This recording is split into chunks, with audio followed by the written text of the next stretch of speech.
Really appreciate taking time out of your day to join us in the trenches with Dave Lapham, brought to you by First Star Logistics. And we're coming to you from our new building and our new studios, provided by First Star Logistics, and we are eternally grateful.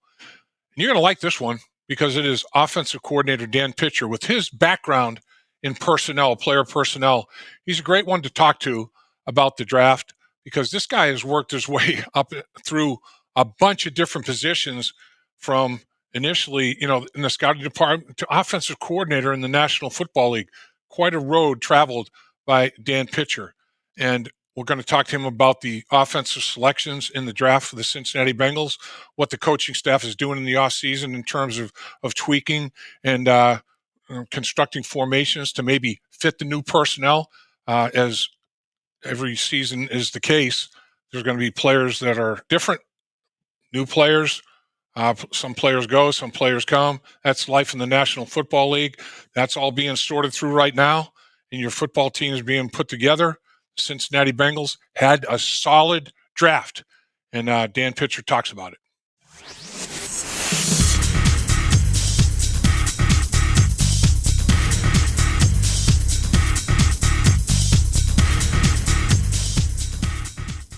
Very wise decision to join us in the trenches with Dave Lapham, brought to you by First Star Logistics, because we're coming to you from our new studio in our brand new building, and we have an awesome guest, offensive coordinator Dan Pitcher, who knows everything there is to know about the Cincinnati Bengals, and we're going to tap into that knowledge. Appreciate you, sir. Welcome and thank you. Yeah, you got it, Lap. I like your setup over there. Pretty nice. Yeah, pretty good digs. You got to love it. So, Coach, I mean, with your background, your personnel background, your coaching excellence, were you surprised that 6 quarterbacks went in the top 12 picks in the draft? Yeah, I'm not surprised by much anymore. I think obviously that's a premium position that if you don't have one, you need one. And until you have one, you're really fighting an uphill battle. So right. It doesn't surprise me that teams are using high draft assets to go try to find answers at that position. But 6 that high is, I mean, it was, that's probably the most in a long time. But at the end of the day, I understand why teams make those decisions. How about the fact that 14 offensive players went off the board in the draft in the first round before one defensive player was selected? I mean, both of these are records. Did you, in any of your mock drafts in your wildest imagination, have 14 offensive players coming off the board before a defensive player was chosen? That's a lot. Obviously, I think you expect in a normal year there to be a little bit more balance there. I think we anticipated that there would be, more offensive guys to go, just based on how the board was shaping up. But that was certainly an extreme. But there's nothing you can do about it until you're on the clock, and then you just got to operate in the world that you're in. And we're happy with how it worked out.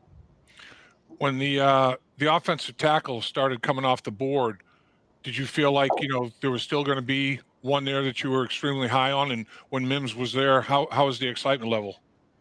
I think so. I mean, we were hopeful all along that given the depth of the class, that there were going to be quality options available to us where we were picking, and the excitement level was very high. We really see a bright future for Amarius in this league.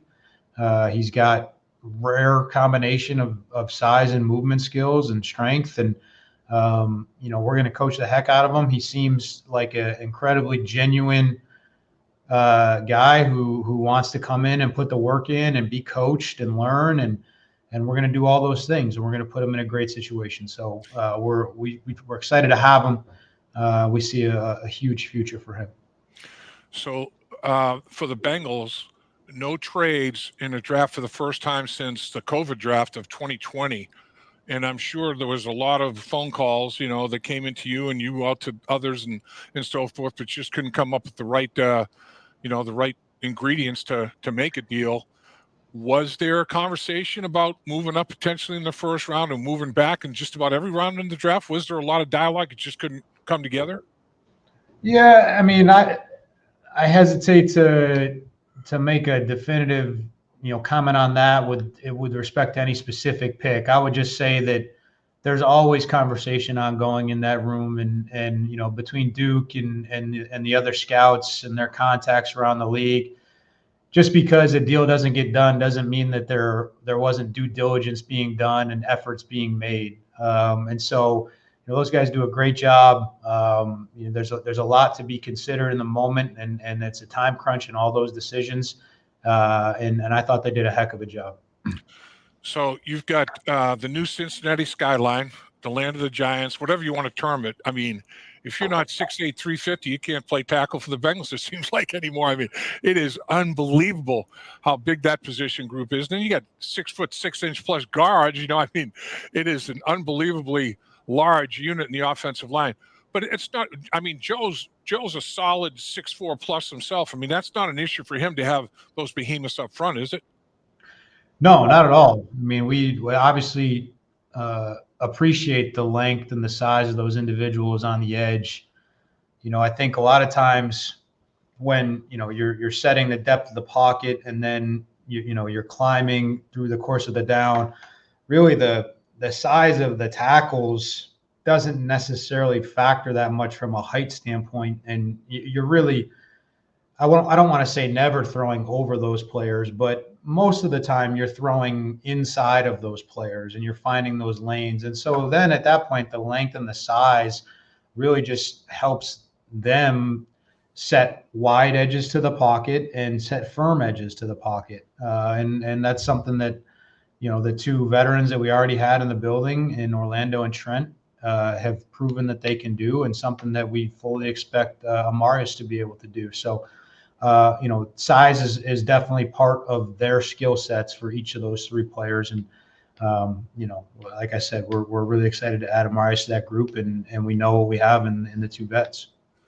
Amarius seems genuine. I mean, he is one of those kind of guys who was raised right. I mean, 3.6 GPA. It's just his character just kind of oozes out of him, and to be mentored by guys that are his dimensions, like the measurables you're talking about, the length and all the 6'8" and whatever, long arms, big hands, all the here's what's worked for me, here's what's given me a little bit of an issue, or I'll give you a heads up, young blood, on that. I mean, and he seems like the kind of kid that's going to take it all in, man. He's going to be looking for every bit of information and every tip he can get. It is an unbelievable dynamic for him, isn't it? I think so. I think everything we've learned about him to this point would indicate that he's going to flourish in that kind of environment. He is a genuine guy. He brings to us an excitement and an energy about the game. I do believe that he wants to be great, and he's willing to put in the work. And he's going to have guys in front of him that, as you mentioned, are playing the game with the same dimensions and can give him some of the tricks of the trade. But part of the thing for Amarius too is come in ready to play, and I think he's going to do that. He's got to come in ready to compete and approach this thing like, he's going to see the field, and that's only going to make him better. It's going to make the guys in that room better. It's going to make us better as a team. And so I think he'll do all those things. We've just been really pleased with our interactions with him so far, and think we got a good one. At this juncture, is it just going to be tackle? Well, I know he's played right and left tackle at practice, all his snaps so far, and it's not a huge number, but I mean, it's significant. His snaps have been at right tackle. Is he going to just focus on right and left tackle at this juncture, do you feel, of his career? Yeah, he's a tackle. That's what he'll train at, and really all those guys, with the exception of the surefire starters to begin with, will cross train, both sides of the line. So we expect to work him at both tackle spots throughout the spring and in training camp. I'll tell you what, if I'm an offensive lineman and I get drafted by the Cincinnati Bengals and I'm looking at their offensive line, you went Mims in the first round. You bookended with offensive lineman, Mims in the first round, and then with that the last pick, the seventh rounder's 237th pick, Matt Lee, the center out of Miami, who's had graded a lot higher. If I'm one of those two offensive linemen, and anybody that you sign in college free agency, it's like this offensive line. 4 of the guys have played in the Super Bowl. 4 of the guys have made the Pro Bowl. Hell, I'm going to be learning from, Mims' situation. He's learning from 2 guys that have made the Pro Bowl and have gone to the Super Bowl. I mean, that's an unbelievable situation for any young offensive lineman to come into the league and have those guys, that type of player, mentoring you. That's a big deal.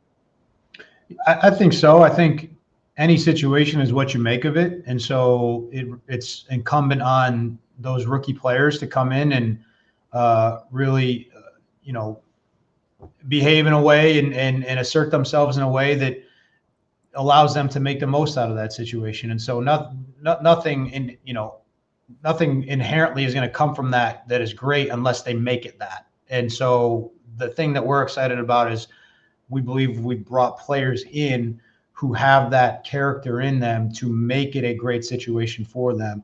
And we're going to put the pieces around them that they're going to have an opportunity to be successful. And then they have to go do it, just like any other player, just like any coach, just like any of us, right? All you can ask for is a situation that is conducive to your success, and then the rest is on you. And that's what we're going to aim to do.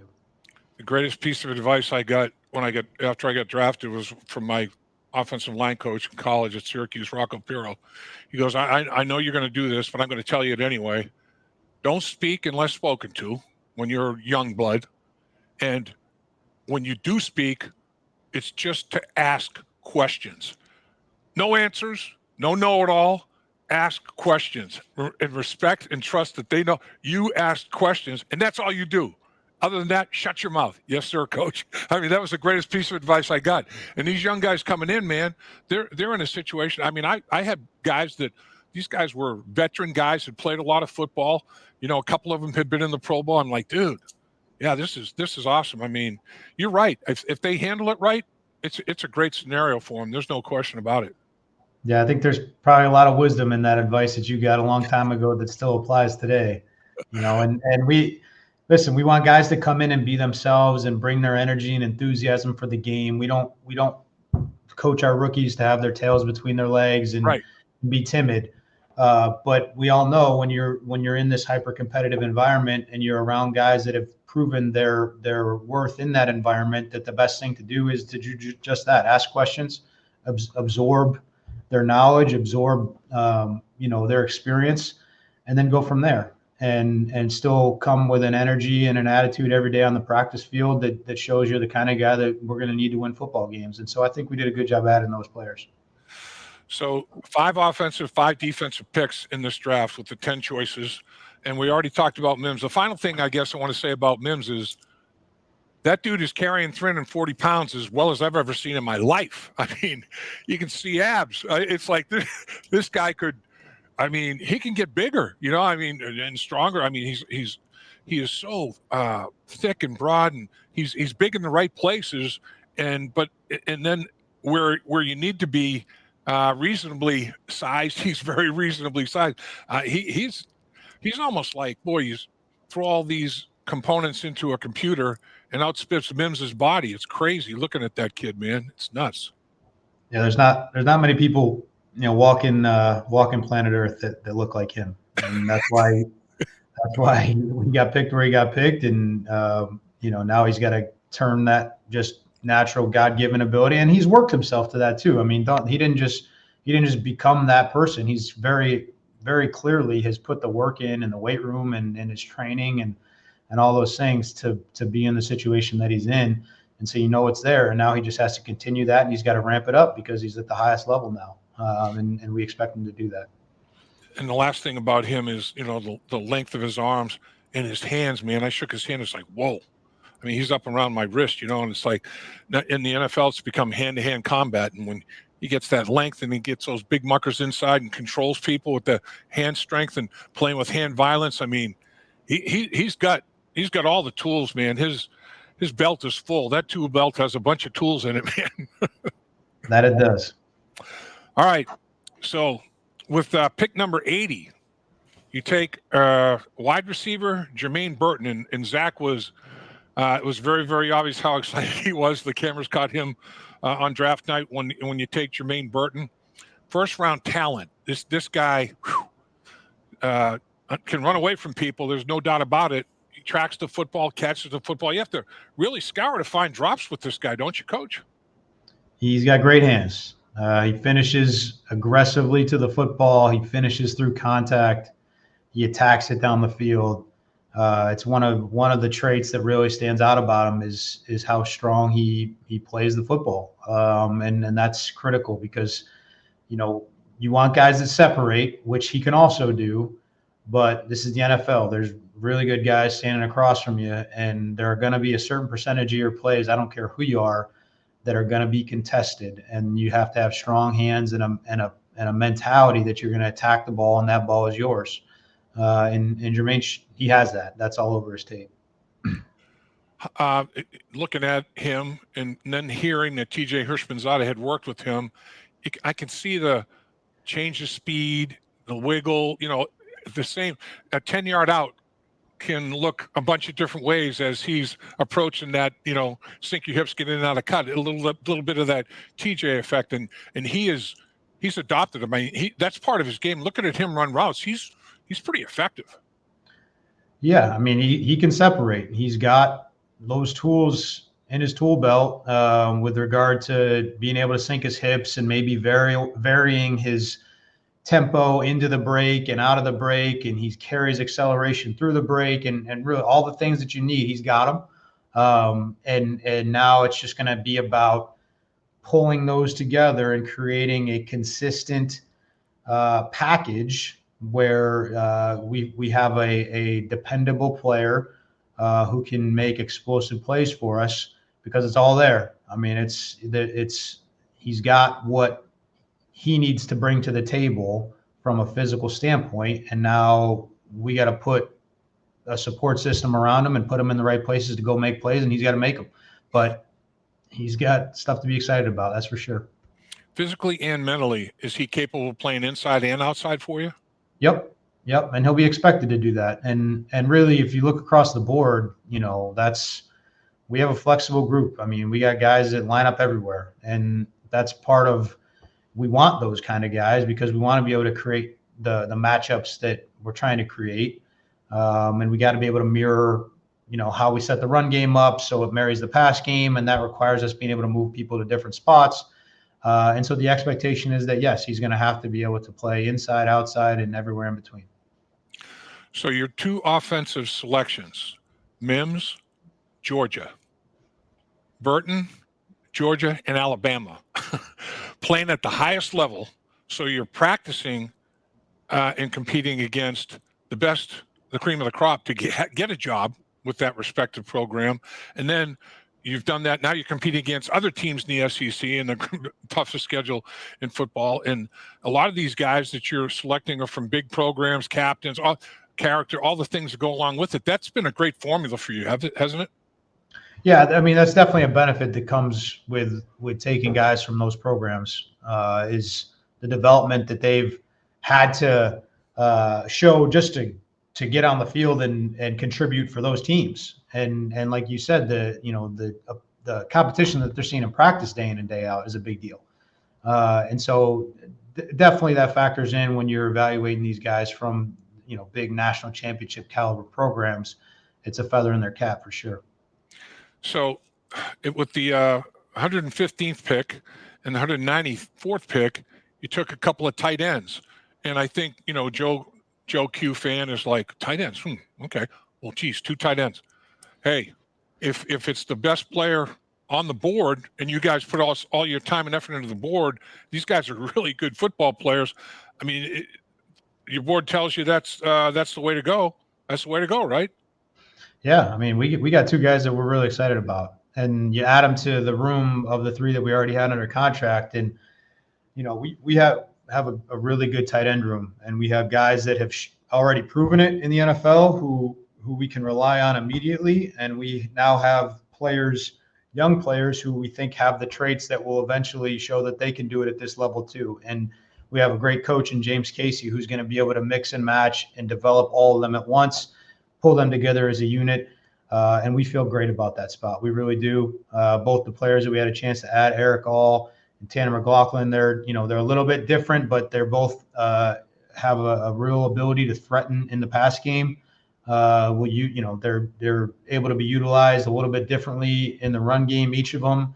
But by all accounts, they're tough, they're high character, they're smart, they're hard workers. It means a lot to them. And they've shown already that they have the ability to be playmakers. So we can't wait to get started with those guys. So you think both could potentially work their way and develop into 3-down players, both of them? I believe so. I mean, I think the skill sets are a little bit different there, and how you would utilize each, is going to depend on, where you're at with the run scheme and who you feel comfortable fulfilling what duties. But they both have qualities to their game that can translate to 3 downs. As well as they've performed, you still think there's a high ceiling for both of them that James Casey can really develop? I think so. I think that position, there's a lot that goes on those guys' plates. And so, number one, you're looking to bring guys in to the building who have shown that they can do the types of things that we're going to ask them to do at the college level, which both have. And then the expectation is it's going to take a little bit of time at that position to really develop and get comfortable with everything that's being asked. And James does a great job of that. He frames it well. He's constantly providing reinforcement to those guys. And so I think that they'll grow, they'll develop, and we're going to find ourselves with 2 really good football players.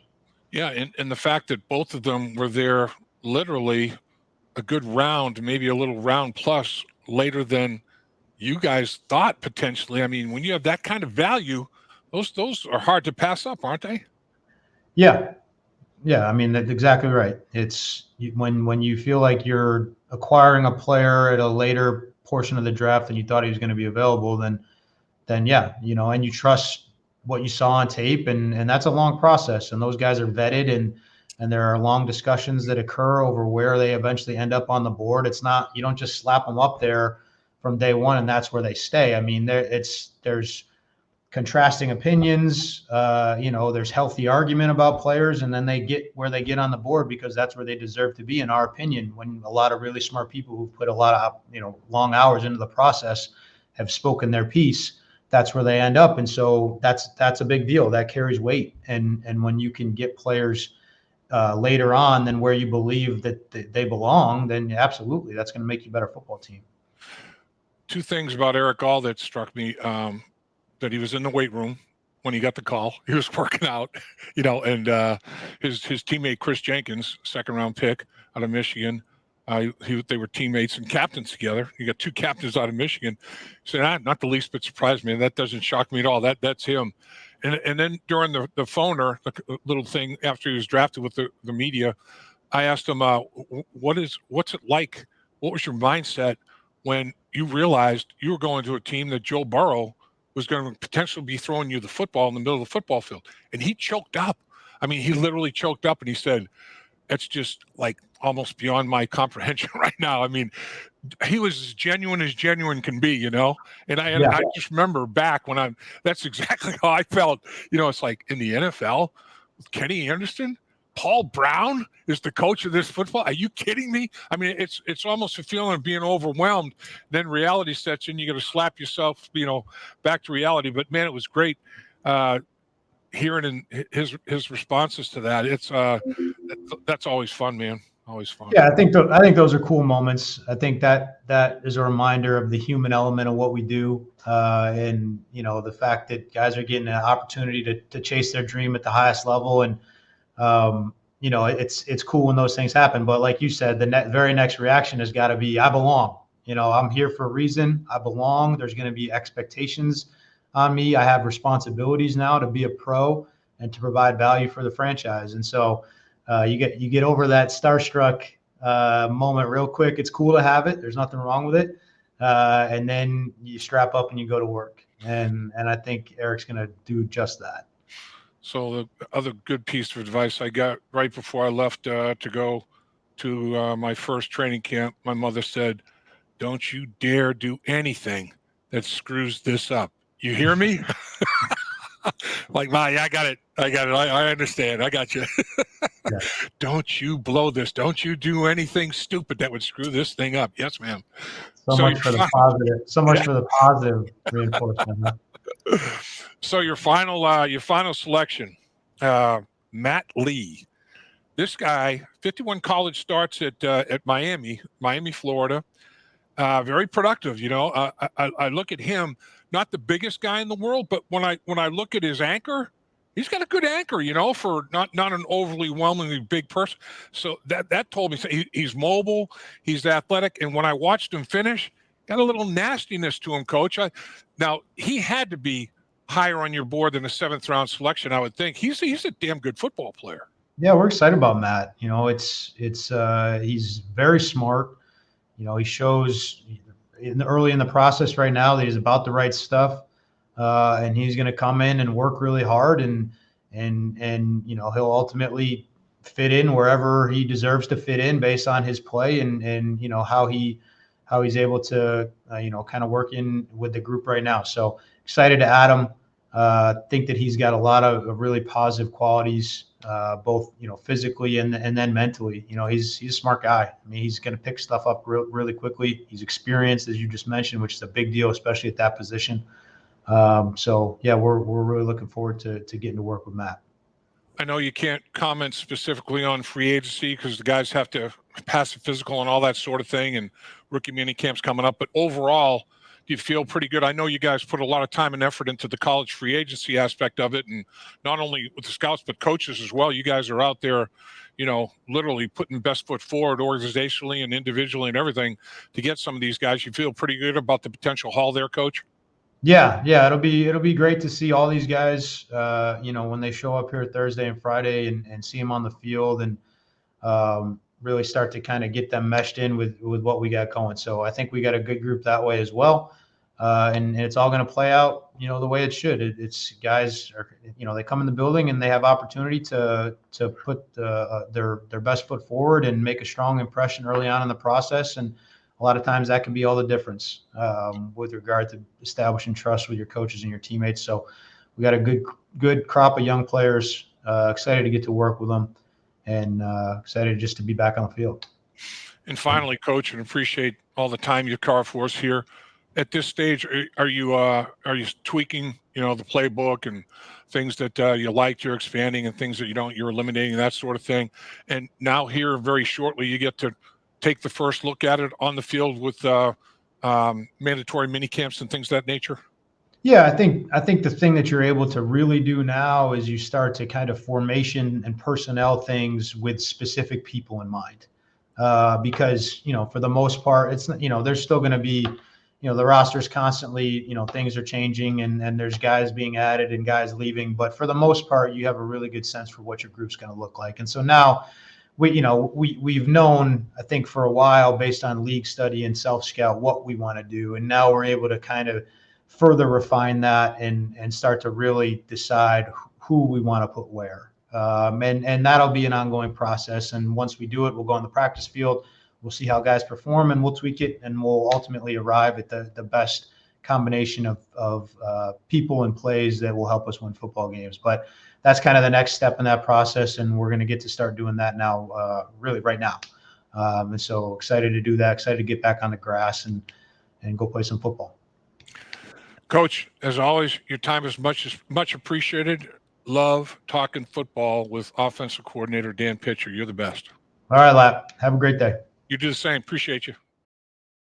Dave Lapham here, and every day I am grateful for my experience to have played professional football.